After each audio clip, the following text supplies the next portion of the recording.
ชงอันนี้มาในนี่นั่นมันก็สิเป็นตาใช่บ่ ตัวไหนพ่อใหญ่ โท นะ รศัพท์อยู่นั่นอันนี้นะ โอ้ย เขาชงอันนี้มา บ่เอาเว้ยถ้ามัน ราคา เท่เลยเฮายันเฮาแปลงบ่ได้มันบ่มีหวังไปแปลงบ่ มันบ่แม่นแปลงของเขา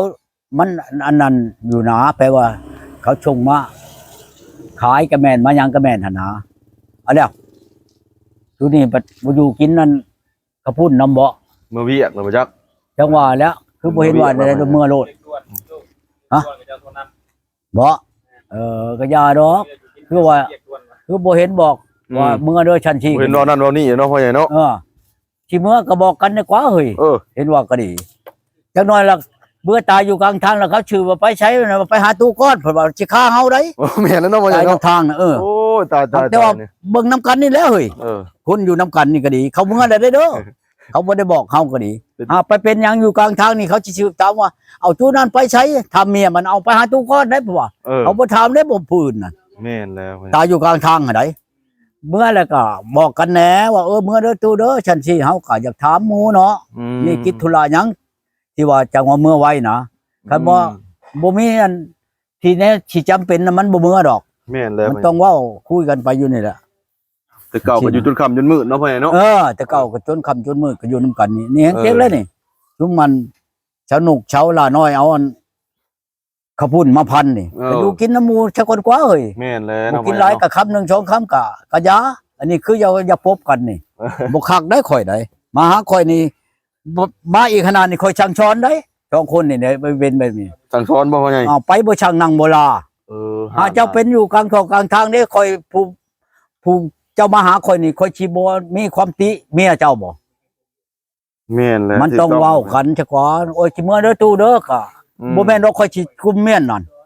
เมื่อมีกิจธุระจำเป็นไปสิบ่ให้เมื่อว้าวมีเวียกนั้นเวียกนี้แหละก็เมื่อสิเป็นหยังอันนี้คือปิดความลับ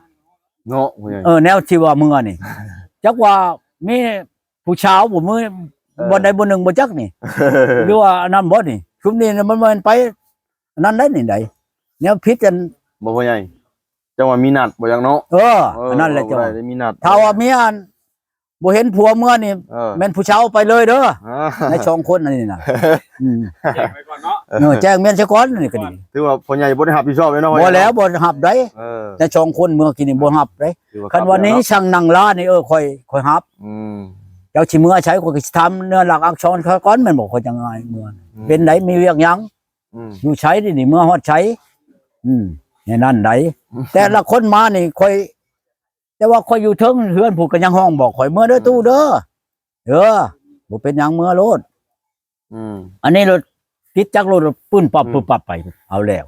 จักว่าผู้ชาวโทรมาบ่จักแล้วคันว่าผู้ชาวโทรมานั่นชื่อได้ใต้ทันนะเอาคักเด้ออันผู้เป็นเมียน่ะเด้อโอ้อยู่นั่นบ่พ่อใหญ่ เอาแล้วเอาโลดเด้อ ว่าแต่ตกใจแท้พ่อใหญ่ เอาโลดในช่องคนเพิ่นนี่นั่น บ่แลจะดิ้นหยุบแล้วเมื่อกี้นี่ บ่แม่นว่าใช่ดินเด้อกินควายก็กินโลดบัดกินควายกันเขานั่นก็โทรมาบอกข่อยแน่ผู้ข่อยบอกเจ้านี่ ได้ขาหนึ่งเนาะพ่อใหญ่เนาะ เอาแล้วจักขานึงก็เอาดอก โอ้ย พอได้เป็นตะเสะ บอกกระบวนลีช่องคนอันนี้ตายแล้วอันนี้ เนาะพ่อใหญ่ แท้ก็โอ้ยเมื่อเด้อตู้เด้อข่อยมีเวียกชั้นชี้ไผสิบ่ให้เมื่อเนาะ เนี่ยนะ อันนี้รถปึ๊บปับไปโลดช่องคนนั่น คือเจ้าค่าท้ายคลิปแล้วจุ ย่านมีแนวผิดเลยนี่ย่าน พ่อใหญ่จังว่าคิดเดี๋ยวยันพ่อใหญ่ค่าถ่ายคลิปเลยบ่อยากรบกวนเมื่อเลยบ่จักนั่น อันนั้นแหละจังหวะจักหน่อยเพราะว่าช่องคนนั่นจักหน่อยก็ช่องคนมื้อเจ้าถามเลยช่องคนน่ะไปใช้อยู่ซั่นบอกเจ้าอะไรคงมาบอกข่อยแล้วมาลงข่อยเนาะเอาเมื่อหาผู้ชาวแล้วว่าซั่นอันนี้บ่มันผิดชุเพิ่นนั่นได้เนี่ยบัดเบิ่งอยู่แม่นบ่เบิ่งคลิปนั่นหมู่เจ้านี่ไปบ่ถึกเด้อนี่ทุกคนเว้าเลยเด้อหมู่เจ้าไปหาผู้ชาวเมียชี้หน้าอยู่เด้อหั่นน่ะช่องคนนั่น อยู่เลยเนาะอยู่เองแม่ง เนี่ยได้ก็ตามเด้อเมื่อไรให้ถามผัวหมู่เจ้าคักๆเด้อในช่องคนเมื่อแล้วนี่เบาแพทย์น้อยกับเบาอันนั้นน่ะช่องคนนี่เมื่อไรถามโลดผัวเจ้าไปบ่ถึกต้องแล้วเด้นี่น่ะคันบ่แม่นผู้ชาวน่ะบ่มีดอกยันเมียหายนี่สิเมื่อฮอดบ้านแล้วก็ดี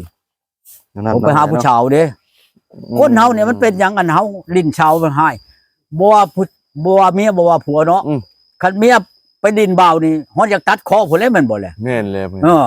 คันฮู้จักนั่น แม่นแล้วพ่อใหญ่ เขาก็ห่วงเฮาคือกันได้เมียก็ดีไปดินชาวนี่บ้าโถมันไปด่าผู้ชาวบ่หลายคนเลยได้ เขาก็ห่วงกันบ่พ่อใหญ่ โถไปด่าผู้ชาวอัน บ่อนเฮาไปลิ้นนั่น โอ้โอ้โอ้ เอาบ่พอมันสิถือผ้าไปพันอีกแล้วว่าผู้ชาวเฮาลิ้น อ๋อ มันบ่ได้เฮ็ดหุ่งแท้ๆใดของตัวนี้ใด ย้อนว่าผัวไปลินน่ะเมียหัวเตือนบ่แม่นนะจ๊ะเนาะ มัน100บ่มีฮอด2คนหรอกเป็นนั่นน่ะ อืม ครับผู้มีก็มีอยู่ได บางคนเนาะแม่เนาะ คอยอย่างนี้อยู่เด้อคอยเบิ่งในชิปนี่แต่งฮอดเมียให้ผัวก็มีอยู่ได เออ ก็บ่ได้คิดเด็ดเครียดชังกับผัวนี่มันผัวอยากได้หรือแต่งให้มีอยู่ได โอ้ คอยเห็นแล้วโอ้คอยว่าดีอีหลีอันผู้นั้นนั่น พอดีเป็นเมียน้อยเมียใหญ่เนาะพ่อใหญ่เนาะ ถือว่าเป็นเมียน้อยเมียใหญ่เราแต่งเมียให้ผัว อืม คอยมาคือป้าผู้ลางคนโว้ย จ้างเด้อเนาะพ่อใหญ่ อย่างนี้นั่นผัวติดบ่าวอันติดเช้าที่อยู่หันอยู่นี่นั่น ผ่า มัน สี แบก คอ ผ้า เนาะ ไป พ่อใหญ่เนาะ ใส่หัวผู้ชาวพุ่น ว้า จะบอกเพราะมันสิขาเบิดทั้งช่องไงบ่ทั้ง ไป ผัว เจอทั้งคู่เนาะพ่อใหญ่ ผู้ชาวเลยบ่อลีใดผู้หญิงนี่ โอ้โอ้ มันบ่เห็นหุ่งอลีใด แม่นแล้วพ่อใหญ่ บ่เป็นมันสิธรรมดาใด ม เอ้าก็บ่ว่ามันหญิงก็บ่ว่าผู้ชายนี่โดนถึกเมียเฮาแม่นบ่ไปลินเบา อืม โยอย่าฆ่าเมียพุ่นแหล้ว แม่น เว้าไปจังมันเป็นอันนั้นนะบ่ว่าเพิ่นว่าโตดอกเขานี่ผิดแท้ อืม ๆตัวนี้นั่นเขาหวงก็แม่นความเขาได้มันยิงหวงเฮาเป็นอันจังว่าแม่นความโย เดียวใจเดียว ไปลินชื่อใครได้เขาให้ลินชื่อเนาะเทียม แม่นแล้วพ่อใหญ่ นำเบี้ยเจี้ยเงินนี่ติ แม่นแล้วพ่อใหญ่ ก็เจ้าแพงเจ้าหัวเอาเมียนอยู่ในเฮือนในชานยังว่าชื่อ อยู่หากินกับลูกกับเมียแม่นบ่อันนี้ไปให้ผู้ชาวละล่ะลูกคือกันกับอันชาวนั้นเว้ามื้อนั้นค่อยเบิ่งในชิปนี่ ลูกเมียอยากอดเอาดิ ปัดเมียขออยากไปชื่อแปลงนัวบ่มี หั่น ปัดผู้ชาวขอรถเอาให้เป็นล้าน โอ้ อันนี้ แปลงนัวน่ะบ่ฮอดล้านหรอกมันว่ามันเว้าแม่นความมันใด แม่นแล้ว ก็ให้ค่อยในเป็นหยังว่าชิปชาวบ่ได้ไปชื่อแปลงนัวอันว่าผู้ชาวขอเด้มันว่าเป็นล้านก็ยังให้ เออ อันมันแม่นได้แม่นความมันยิงได้นี่ได้ แม่น คอยก็บ่พร้อมพูนเพลงพี่ เออ เฮาต้องแบ่งกินแบ่งใช้ อืม ในอันเฮาผิดเด้เด้แปลว่าคือสิไปให้แต่อันผู้ชาวก็บ่ได้ต้องเบิ่งแน่ทางหน้าทางหลังแม่นแล้วว่ะ อืม เอ้า ชวนหลายก็ต้องจ้างมันแล้ว จ้างเมียนั่น อืม มันอยากได้หาให้ชิปพุ่น โอ้ เพื่ออ่านปากมันไว้ ว้า เออบ่ให้มันเว้ากับเฮานั่นอันนั้นมันถึกอันนี้รถให้เมียน่ะชาวพันไปให้ผู้ชาวแสนช่องแสนบ่ถึกได้ ฮะ เฮ็ด ผิด ต้องจ้างมันเมียน ขาผู้ปากเนาะพ่อใหญ่ เอ เนาะ อมัน อืม เอาเงินน่ะปิดปากมันไว้ อืม อันนี้รถคือมันเว่าเนี่ยบัดค่อยขอชื่อแปลงนัวก็บ่ให้มันบัดผู้เช้าอยากได้นำเป็นล้านก็ให้ อืม มันแม่นความมันอันนั้น ชื่อกินน้ำกันเนาะพ่อใหญ่เนาะยังบ่อยากให้ โอ้นั่นบัดอยู่บ่นำมัน กินนั่นข้าวกินน้ำกินนั่นกินนี่บัดกินน้ำมันหั่นมันนั่นเฮ็ดหม้อแกงแลง่ายไอ้ตัวผู้เช้านั่นพอเพียงแต่ไปจ้างกันว่าคนอนุญาตนำไปจ้างนอนน้ำมันซื่อ ฮะ ๆให้เป็นล้านบัดผู้เฮ็ดหม้อแกงแลง่ายให้กินน่ะบัด เออ บ่ให้ เออ ขอดำชีพดำเช้าไปชื่อแปลงนัวก็บ่ให้ อืม มันแม่นความมัน แม่นความแล้ว คนผู้นั้นนั่นบุพร้อมดอกข่อยก็ดีนะพร้อมทั้งแม่นเลยล่ะนั่นเพียงเรื่องเฮ็ดหยังก็เฮ็ดให้มันเป็นคันเฮาเนี่ยบะกูนี่ไปลิ้นชาวเลยนี่เฮ็ดได้เนี่ยมันจังสิรอดนี่เนาะ อืม กับผู้ชาวผู้นี่กับเมียกูนี่ อืม ปิดลับมันปิดบ่ได้เด้ปิดอันของนี่ได้ เออ มันต้องมีหนุกมีหูหนูมีปีกคือเพิ่นเว้าแหละ อืม มันต้องฮู้จักพ้นผู้ขึ้นมานะ อืม มันพ้นมันยากได้หลายคนเลยได้เมียไปพันหัวผู้ชาวนี่ ว้า เออหลายคนเลย ผ้า ได้ พับ่พ่อใหญ่ผ้านี่บ่ โยผ้านี่แล้ว ผ้าคอกินคอหยัง โอ้ยผ้า อืม ครัวกินอยู่ในเตาไฟนั้นมันพันหัวผู้ชาวนะ ว้า ในนั้นใดเรื่องอันลินชาวเนี่ยระวังเนี่ยจักหน่อย ระวัง ถ้าอัดได้ฉะนั้นมันก็ยังผิวอยู่ อืม หากเป็นอย่างชี้ได อืม เพิ่นว่าอันแต่โบราณ